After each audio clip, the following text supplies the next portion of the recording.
آمدم تا سر زنم بر روستای کودکی.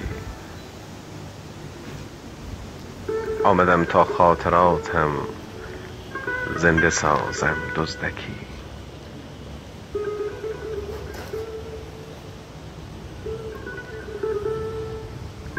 دیدن درهای چوبی، پله های بیخ در می برد فکر مرا دنبال مادر با پدر.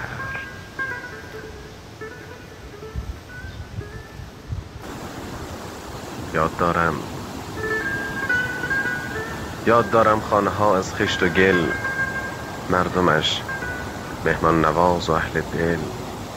هر زنی در خانه‌اش دارد تنور، نان تازه می کند او جفت جور.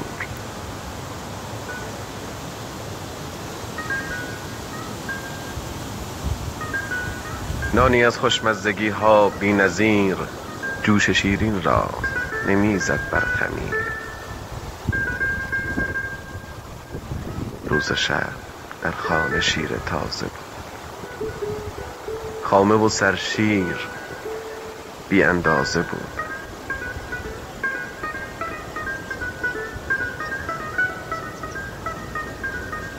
زیر کرسی خواب شیرین طرز قند، خوش به خواب و بر غم دنیا بخند.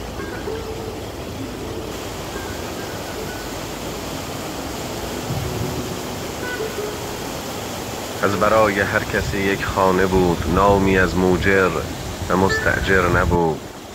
خوش به حال مردم این روستا، خوش به حال مردم این روستا. از دل و جان عاشق لطف خدا.